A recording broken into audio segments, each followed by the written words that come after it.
The Moonstone Pavilion had never been more crowded. Every eligible she-wolf in the Northern Territories pressed forward, their finest silks rustling like autumn leaves as they jostled for position. The air, thick with expensive perfumes, couldn't quite mask the underlying scent of desperation and ambition. Lyrelei Thornweaver stood at the very back, behind even the servants, her head bowed so low her untamed auburn curls formed a curtain around her scarred face. She shouldn't be here. She wouldn't be here if the matriarch hadn't decreed that every unmated female between 18 and 30 must attend. Even the cursed ones, someone whispered nearby, and cruel laughter rippled through the crowd.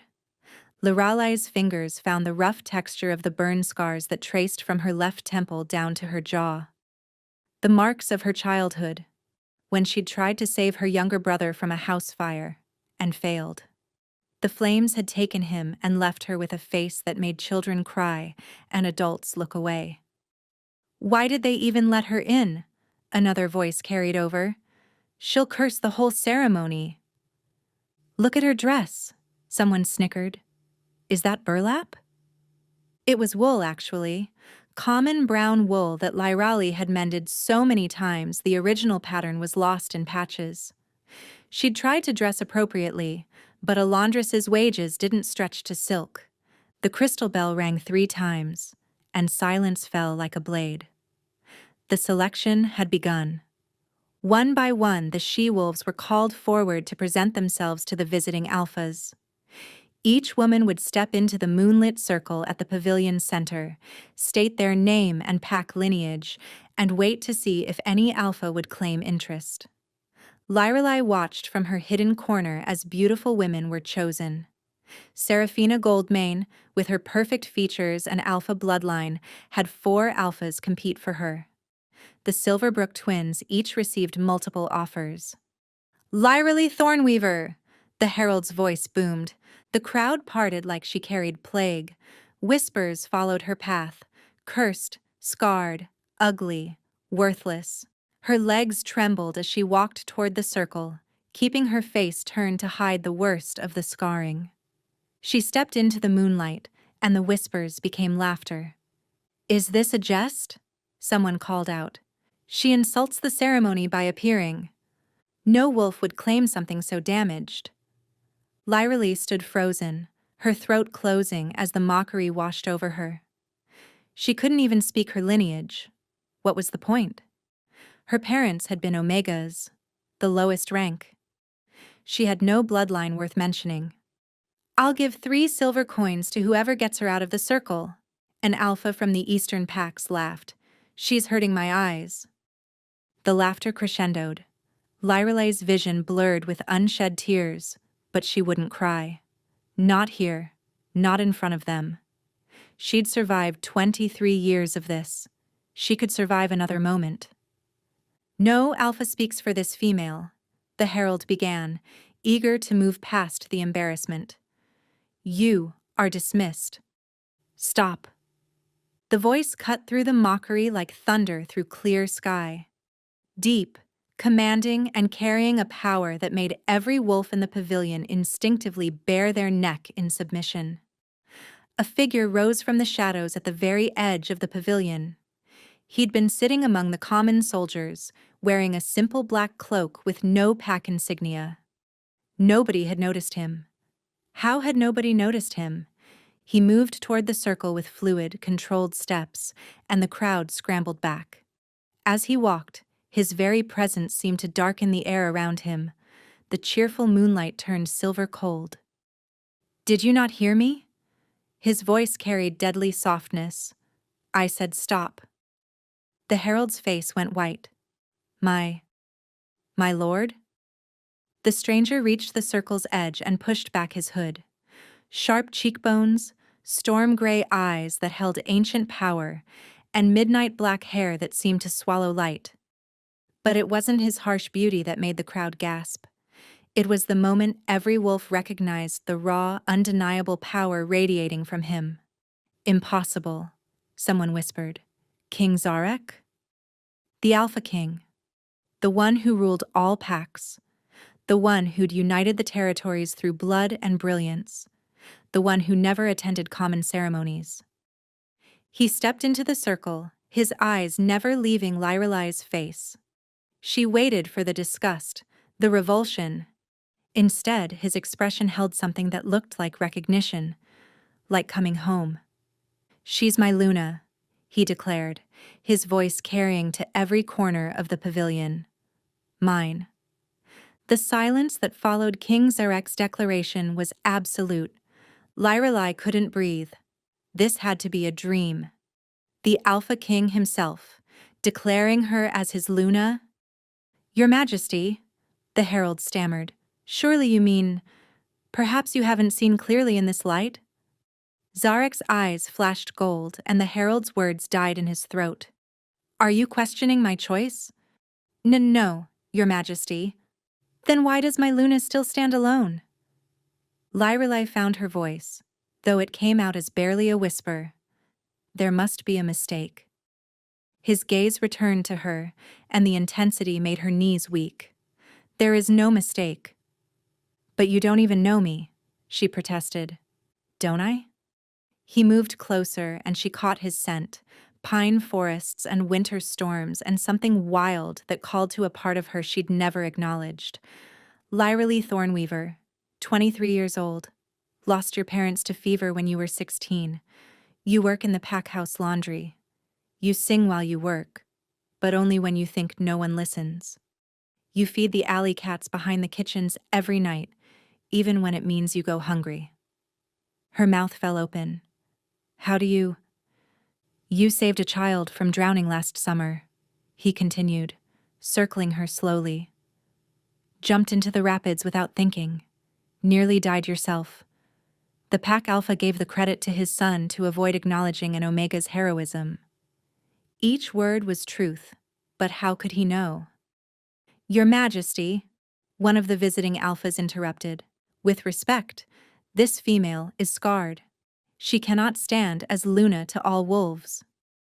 The temperature plummeted. Frost spread across the pavilion floor from where Zarek stood. His power unfurled like a living thing, pressing down until several wolves dropped to their knees. "Say that again," he invited softly. "Please, call my mate cursed once more." The Alpha's face went gray. "Forgive me, Your Majesty." "You will address her as Luna," Zarek commanded. "All of you will. Anyone who shows her disrespect challenges me personally." He turned back to Lyrelai and extended his hand. "Come." She stared at his outstretched fingers. "I don't understand what's happening." "You will." His expression softened almost imperceptibly. "Trust me, please." Against every instinct, she placed her trembling hand in his. The moment their skin touched, electricity shot through her entire body. Not painful, but alive. Like touching lightning that knew her name.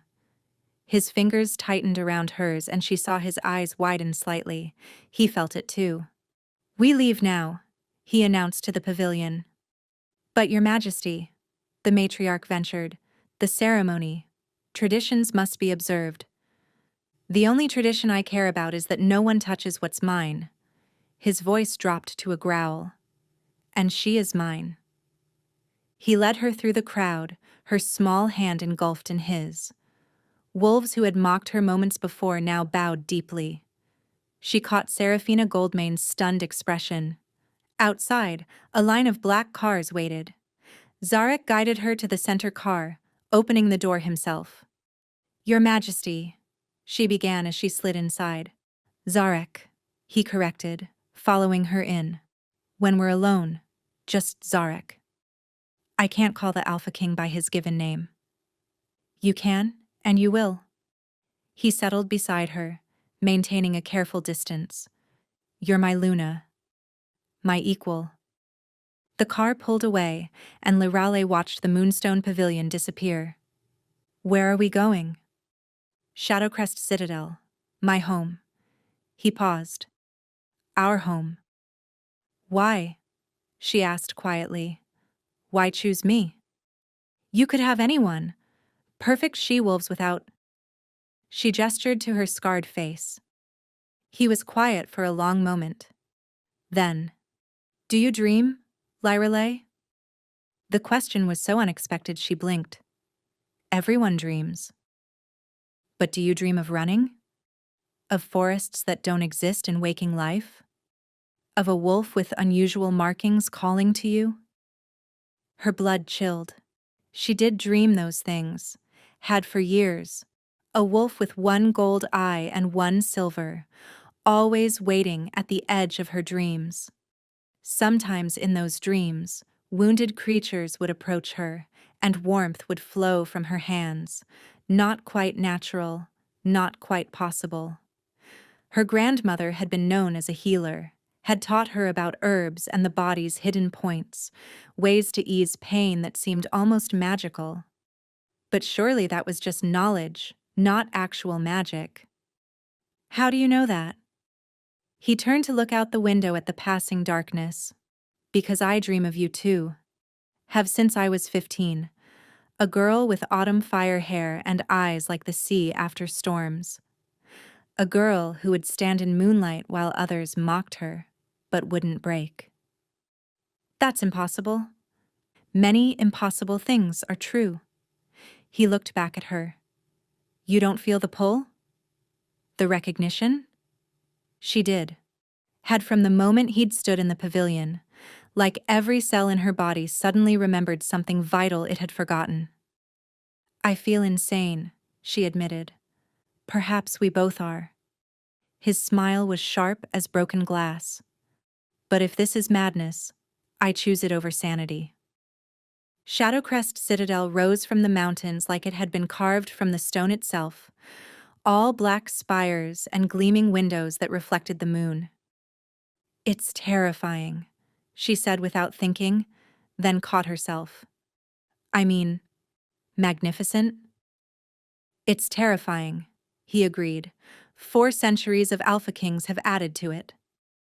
The car wound up a road carved into the mountainside, passing through 3 gates. Guards bowed as the vehicle passed, but Lirali caught their curious glances. Inside the citadel, she found unexpected warmth, enormous fireplaces, thick carpets, and tapestries depicting pack histories. Zarek led her through corridors lined with portraits of previous Alpha Kings and their Lunas. All the women were breathtaking, ethereal beauties with perfect features. "Tomorrow, your portrait will be commissioned," he said. "I'll look rather out of place." He stopped abruptly. "You'll look like what you are." "Mine." The possessiveness should have frightened her. Instead, it sent heat curling through her belly. A woman appeared, elderly but moving with grace. Her silver hair was braided in the complex pattern of the northern packs. "Your Majesty," she bowed, then looked at Lirale. "And this must be our new Luna." "Lirale, this is Mirin, the Citadel's keeper. She'll help you settle in." "Which chambers should I prepare?" Myron asked carefully. "The Queen's Tower." Myron's eyes widened. "The Queen's Tower hasn't been opened since my mother died?" "Yes." His voice brooked no argument. "Open it now." He turned to Lirelai. "You need rest. Tomorrow will bring challenges enough." He was leaving? Panic fluttered in her chest. He must have sensed her distress because he stepped closer. "You're safe here. No one will harm you." "Why do I feel like I know you?" The question slipped out. "It doesn't make sense, but when you stood up in that pavilion, something in me recognized you." His hand rose as if to touch her face, then dropped. "Because you do know me. Your soul knows mine. Your wolf knows mine, even if she's sleeping." "My wolf?" She almost laughed. "I never shifted. Another reason I'm the worst possible choice for Luna." His eyes flashed with something unreadable. "You have a wolf. She's just waiting." "For what?" "For me." Before she could ask what that meant, he was gone. Mirren led her up a spiral staircase. The Queen's Tower is the highest point of the citadel. It's been sealed for 15 years since Queen Lyanna passed. Zarek's mother? Yes. He was only 13 when she died. You're the first person he's allowed in her spaces. The tower doors were enormous, carved with moon phases and running wolves. Inside was stunning. Circular rooms with windows overlooking the territory. The bedroom took Lyralay's breath away. A bed draped in silver and midnight blue. A bathroom with black marble. A closet filled with exquisite clothes. I don't belong here, Lyralay said quietly. The king says you do. That's all that matters. Mirren moved toward the door. Rest now. Tomorrow the council will convene. They'll challenge the king's choice. After Mirren left, Lyralay found a portrait. A beautiful woman with Zarek's sharp cheekbones. Queen Lyanna. A knock interrupted her thoughts. She opened the door to find Zarek.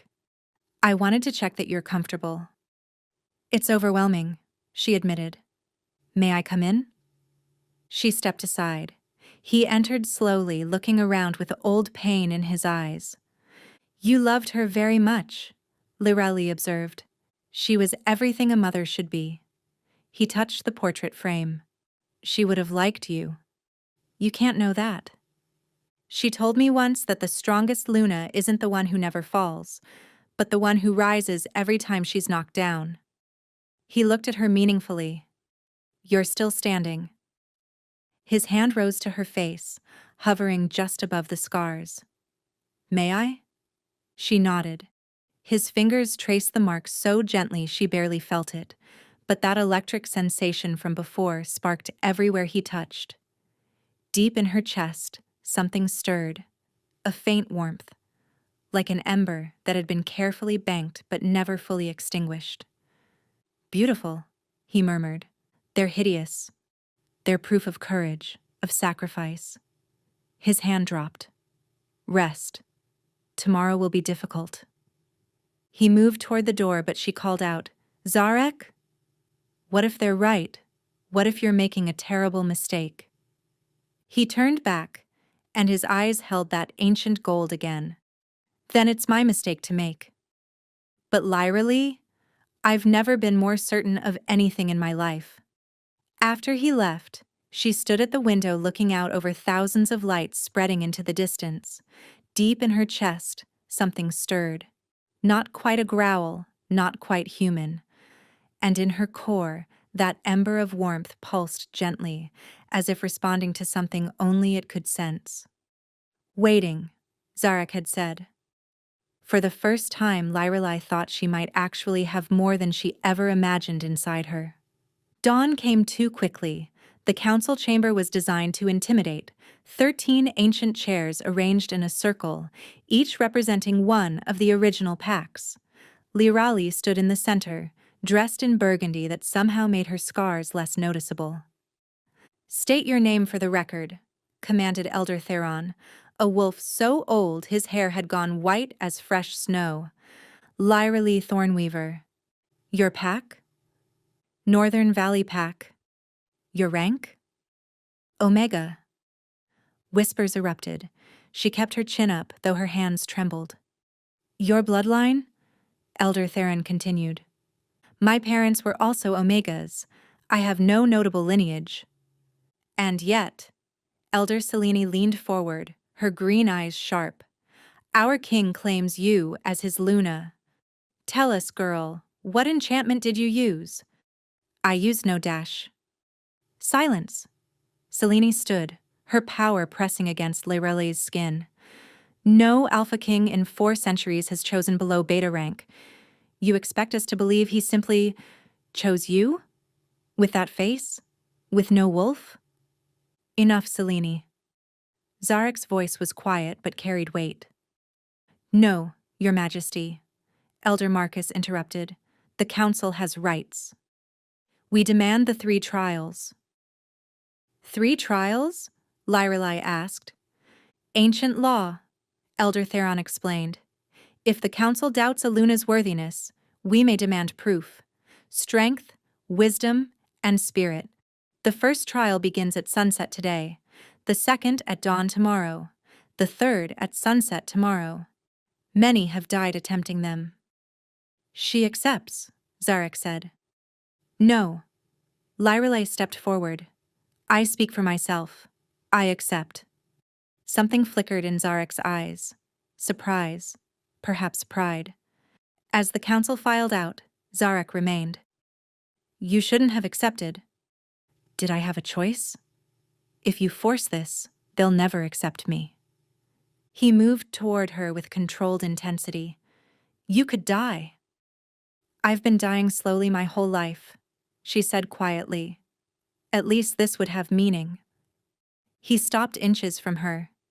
You're not what I expected. What did you expect? Fear. Tears. Would you have preferred that? No. His hand rose to cup her cheek. Your courage makes me want to. He cut himself off, stepping back. Makes you want to what? His eyes flashed gold. Things that would require the marking ceremony first. Heat flooded her cheeks as understanding dawned. The marking ceremony, where mates bid each other, claiming and bonding for life. So we wait. We wait. That evening, sunset painted the training yard crimson. Lyrelei faced Katara, a she-wolf who shifted immediately into wolf form. Lyrelei couldn't shift, had never been able to. Survive 10 minutes, Elder Selene announced from the viewing platform. Katara circled, then lunged. Lyrali dodged, her body moving on instinct with grace she didn't possess. Her grandmother's lessons surfaced. Dodge here, pivot there, use their momentum against them. 5 minutes passed. 7, 8, 9. Lyrelei stumbled, exhaustion making her slow. Katara lunged for the killing blow. Time slowed. Deep in Lyrelei's chest, something primal stirred. Power flooded her limbs. Instead of dodging, she met the wolf head-on. Her hands caught Katara's jaws, holding them open inches from her face. She pushed, and Katara flew backward. Time! Elder Theron called, stunned. Lyrelei looked at her hands. Her nails had extended into partial claws, the first hint of transformation. Not fully wolf, not fully human. What am I? She whispered. The viewing platform had gone silent. Even Zarek looked shocked. Elder Selene's face had gone white. It's not possible. The old blood died out centuries ago. What old blood? Lyrelei demanded. From the shadows of the great archway, an ancient woman emerged, Grandmother Talaya, keeper of the pack histories, moved with surprising steadiness despite her age. Her eyes, clouded with centuries of life, seemed to see beyond the physical world into something deeper. Lycanborn, she said simply, her voice carrying the weight of ages. Or perhaps something more. Time will tell, child. The old blood always finds a way to surface when the packs need it most. A howl rose from deep within the citadel, not from any wolf throat, but from the very stones themselves. An ancient sound that made every wolf present bare their neck in submission. The claws retracted, leaving her normal again, but she could feel it now, that dormant strength sleeping just beneath her skin. Not just a wolf, but something older. Something that had been waiting. The second trial came at dawn, the test of wisdom. Lyrelei stood before a door carved with symbols that hurt to look at directly. Behind this door are 3 challenges of the mind, Elder Marcus explained. Many who enter never return, lost in their own minds. Open the door. The moment she stepped through, the world shifted. She stood in a vast library with 3 pedestals. The first held a mirror showing truth. The second, a crown promising power. The third, a simple wooden box. Choose, a voice echoed. Only one choice leads forward. The mirror showed every cruel word ever spoken about her written across her skin. She turned away. That wasn't truth, just perception. The crown flooded her mind with visions of power, of punishing everyone who'd hurt her. Tempting, but power without wisdom was tyranny. She released it. The wooden box sat silent, offering nothing. No visions, no promises. Just worn wood and a simple lock. She picked it up, and the lock fell open. Inside was a single seed. Wisdom, the voice said, is knowing that the mightiest tree begins with the smallest seed. The library dissolved. She stood in a plague-consumed village. You can save them, but one must die. Choose who dies. She walked among the dying until an elder gripped her hand. I've lived my seasons. Let me give meaning to my ending. She held his hand as he passed, and the plague lifted. The village faded. Now she stood in the throne room with Zarek on the throne, eyes solid black with corruption. You can save him by taking his place. Accept the corruption into yourself. Without hesitation, Lorelei placed her hand over Zarek's chest. The darkness flowed into her like liquid ice, trying to hollow her out. But that hidden force rose up, not fighting the darkness but absorbing it, transforming it. The corruption hit that power and simply dissolved. Reality snapped back. Elder Marcus stared at her. 20 minutes. The fastest recorded time was 3 hours. You didn't just pass. You solved the unsolvable. The corruption test. No one has ever neutralized it before. Zarek emerged from the shadows. You took corruption into yourself. In the trial.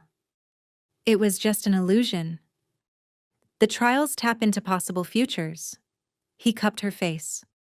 You would take corruption into yourself to save me? Without hesitation? His control snapped. He pulled her against him, his mouth claiming hers with desperate hunger. The kiss was possession and promise. That electric connection exploded into full life, and Lorelei felt her mysterious power rise to meet his.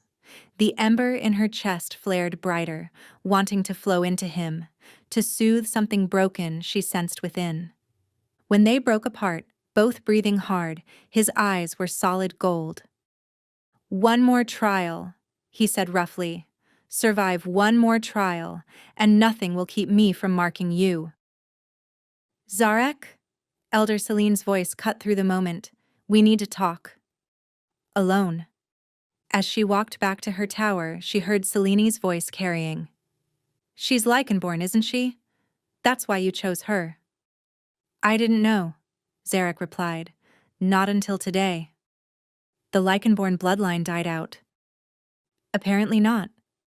But perhaps she's more than just Lycanborn. Perhaps she's what the old prophecies spoke of. The lost moon, who would return when the packs needed them most. Lycanborn. The lost moon. The dormant strength in her blood pulsed in recognition. Grandmother Talia had mentioned such prophecies existed, written in books so old they crumbled at a touch. The third trial came at sunset, announced before the entire citadel. Hundreds of wolves surrounded the platform. The test of spirit, Elder Theron announced. You must prove you have the will to be Luna by showing us your wolf. I've never fully shifted, Lorelei said steadily. Every wolf can shift. Elder Celine smiled coldly. Unless they're not truly wolf at all. Unless they're Lycanborn, descendants of the original Lycans who were neither fully wolf nor fully human. Monsters that nearly destroyed our kind. The crowd gasped, stepping back from the platform. The law is clear, Elder Marcus said uncomfortably. Lycanborn cannot hold position in any pack. She's done nothing wrong. Zarek's voice was deadly quiet. Yet, Selene countered. History shows what happens when Lycanborn gain power. They go mad. You're judging her for crimes she hasn't committed? Show us your wolf, Selene challenged Lorelei. Let us see what you really are. Something inside Lorelei snapped. She reached for that hidden force in her blood. The change wasn't like normal shifting. Her bones didn't break. They transformed. One moment she was human. The next she stood 8 feet tall, neither wolf nor woman but something between. Fur like liquid silver, built for both beauty and violence. Her claws could rend stone, but her eyes remained sea green, aware, intelligent, human. The crowd scrambled back in terror, but Zarek leaped onto the platform, placing himself between Lirelai and everyone else. The first wolf to attack her dies by my hand. She's an abomination, Selene shouted. She's magnificent. He reached out slowly, touching her transformed face with absolute trust. The old stories were wrong, he said loudly. The Lycanborn weren't monsters who went mad. They were protectors who sacrificed everything, taking corruption into themselves to save others. Grandmother Talia stepped forward again, her ancient voice carrying clearly. I was there during the last Lycanborn's life. Lady Senna saved 10,000 wolves from the dark plague by taking it into herself. We hunted them not because they were monsters, but because we feared their power. The risk, Elder Marcus began, is mine to take, Zarek interrupted. As your king, I claim this woman as my mate. He turned to Lyrelai. Change back. Show them you control it. She focused, and the power receded easily. Within moments, she stood human again. The trials are complete, Zarek announced. She has passed all 3. He carried her from the platform while the crowd parted in fearful awe. In her tower room, Zarek laid her gently on the bed. You defended me, she whispered. I will always defend you. Even though I'm Lycanborn? You took corruption into yourself to save an illusion of me. You think I care what blood runs in your veins? He kissed her forehead. Rest. Tomorrow, we complete the bond. What if they're right? What if I do go mad? Then I'll go mad with you. He moved toward the door. But Lyrelai? I think the only madness here is how long it took me to find you. After he left, she lay staring at the ceiling. Tomorrow, the marking ceremony. If they survived until tomorrow. Because outside her window she could see shadows gathering, wolves moving with purpose toward the citadel walls. Lirelai woke to shattering glass. Figures in black dropped through her window. She scrambled from bed as the first attacker lunged. The Lycan heritage surged. Her hand caught his wrist, twisting until bone snapped. Take her alive if possible, one commanded, Katara from the combat trial. Dead if necessary. Selene sends her regards. 3 wolves circled Lyrelai. Her partial shift happened instantly. Claws extended, strength magnified. She fought with brutal efficiency. A howl cut through the chaos. Zarek burst through her door in wolf form, powerful and black as shadows. Behind him came guards, with Mirren among them, surprisingly fierce despite her age. The citadel is under attack, Mirren called out, dodging a strike with practiced ease. 2,000 wolves surround us. Selene's recruited every malcontent from here to the eastern borders. Get her to the safe room, Zarek commanded. No, Lyrelai said. I'm not hiding while others die for me. They fought their way through the citadel. Lyrelai had never killed before, but when she saw a wolf about to gut Myren, her claws found his throat without hesitation. The great hall was chaos. At its center stood Selene, watching with satisfaction. Surprised, she called out. The Pax will never accept a Lycanborn Luna. The Pax don't get a vote, Zarek snarled. They do when their king is dead. Selene pulled out a blade gleaming sickly green. Wolfsbane extract, concentrated, 1 cut, and even an Alpha King dies. She threw it at Lyrelai. Time slowed. Zarek moved to intercept, but he wouldn't be fast enough. Lyrelai reached for her Lycan form, but deeper. The change was instantaneous. Where a scarred woman had stood, now towered an enormous wolf, fur gleaming silver-white like moonlight itself. She stood taller than even Zarek in wolf form. When the poisoned blade hit her, it simply dissolved. A true lichen, Grandmother Talia whispered from the doorway, having arrived with reinforcements. Not lichenborn, a pure lichen. The prophecies were true. Celine stumbled backward. Kill it! But her allies were already fleeing. Lirali stalked toward Selene, instincts singing for blood. She lunged and stopped inches from Selene's throat, held back by Zarek's command. Don't let her make you into the monster she claims you are.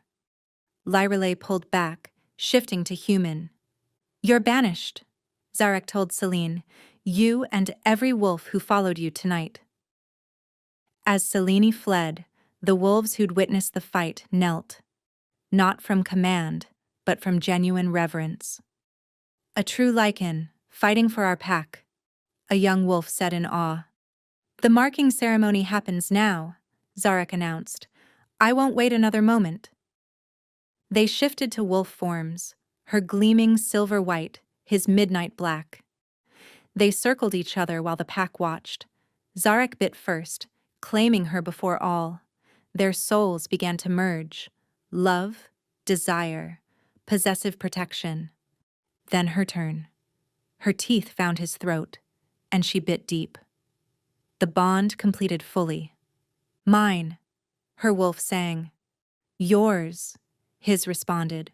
Always.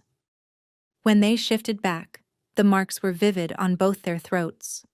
Your Luna, Zarek announced. My mate. Dawn brought an army to their gates. 3,000 wolves from the southern pack surrounded Shadowcrest Citadel, led by Alpha Prime Alaric Blackstone with Selene beside him.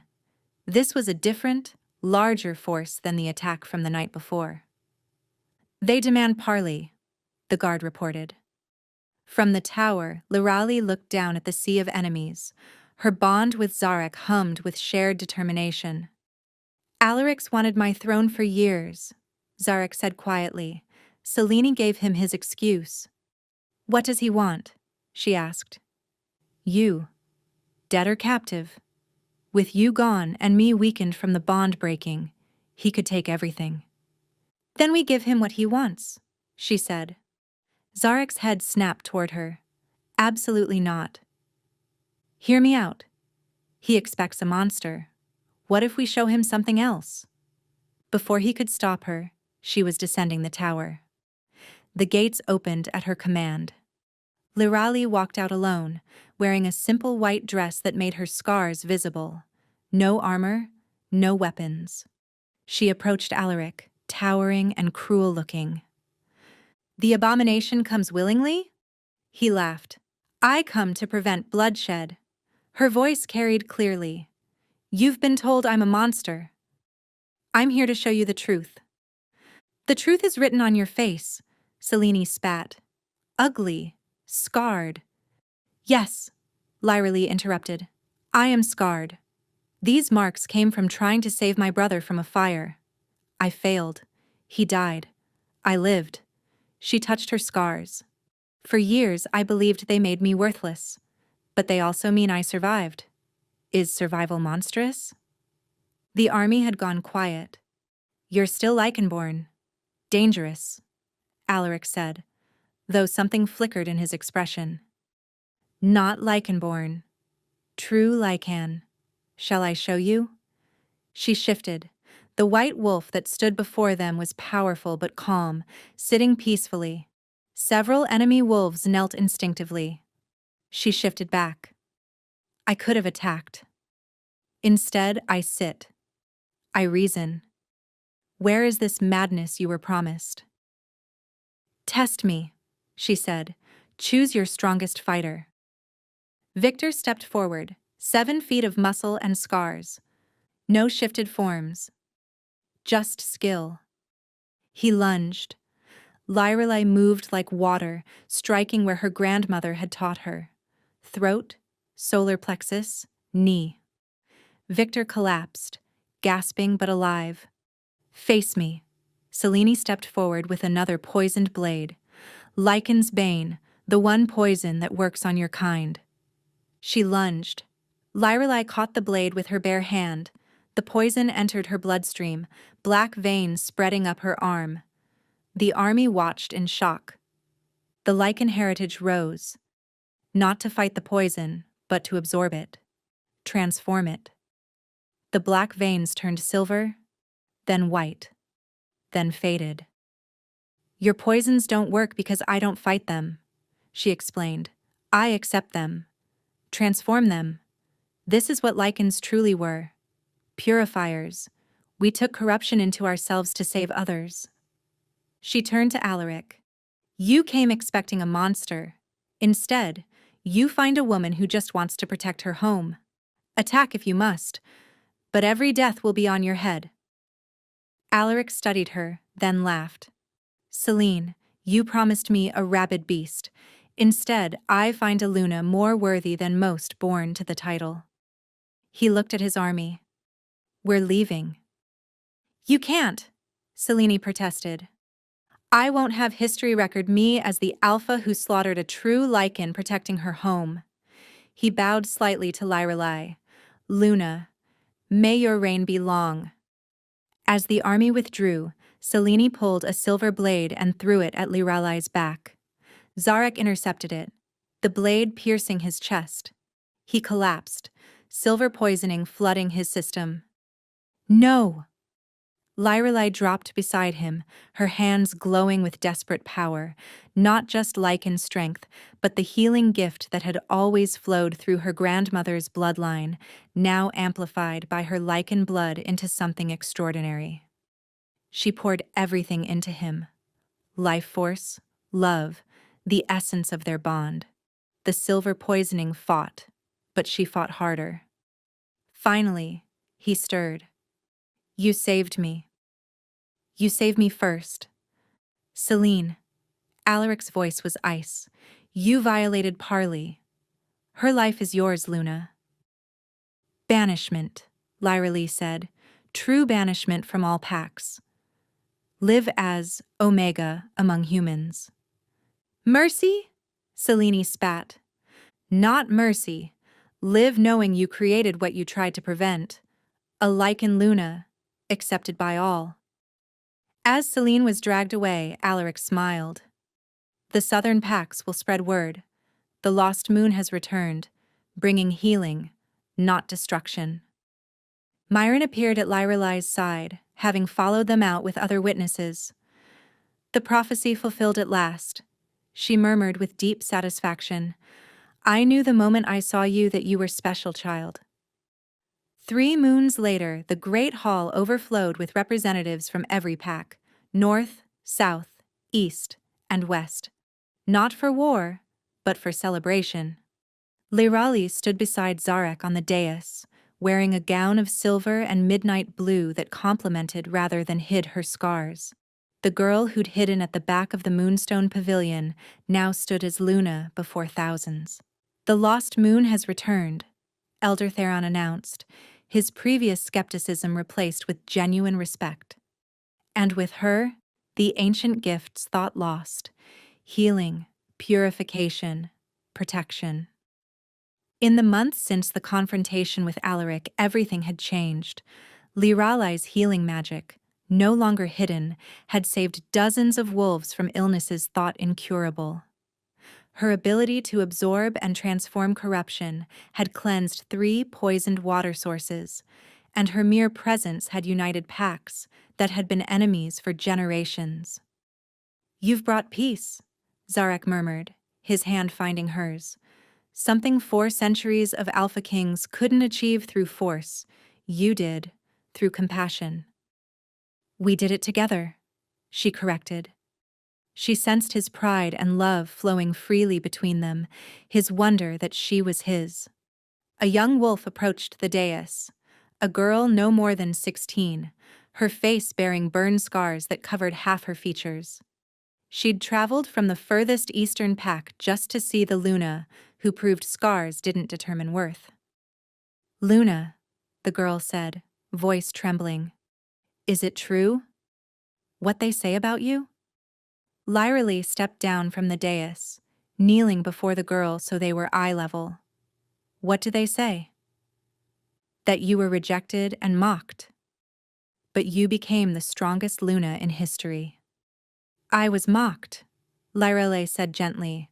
I was rejected. For 23 years, I believed I was worthless because of these. She touched her own scars. But scars are just proof we survived something that tried to destroy us. They're proof of our strength, not our weakness. The girl's eyes filled with tears. My pack says I'll never find a mate, that no wolf would want someone so damaged. Lyrelei took the girl's hands. Your pack is wrong. You are not damaged. You're a survivor. And someday, the right wolf will see you for who you truly are, not just what marks your skin. She stood, addressing the entire hall. Let this be declared. In our territory, no wolf will be judged by their appearance, their rank, or their bloodline.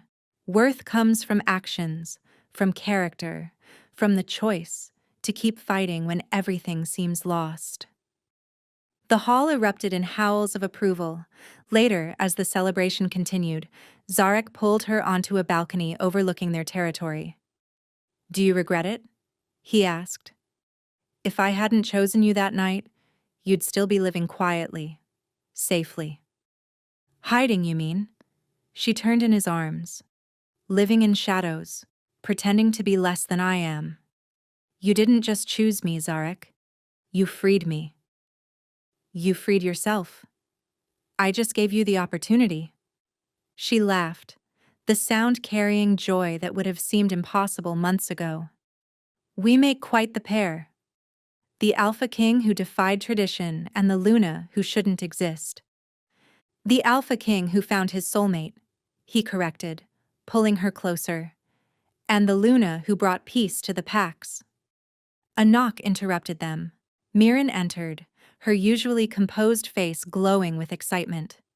Your Majesties, she bowed. The healers have confirmed it. The Luna is with child. Zarek went absolutely still. Joy exploded through their bond like sunrise. A child? He whispered. Children, Mirren corrected with delight. Twins, the first lichen cubs in 5 centuries. Lyrelei's hand went to her still flat stomach in wonder. New life grew there. Proof that lichens weren't extinct, that the ancient bloodline would continue. They'll be born into a world where difference is celebrated, she said softly. Where scars don't determine worth. Where being unique is a strength. They'll be born to the strongest Luna who ever lived, Zarek said, dropping to his knees and pressing his forehead to her stomach.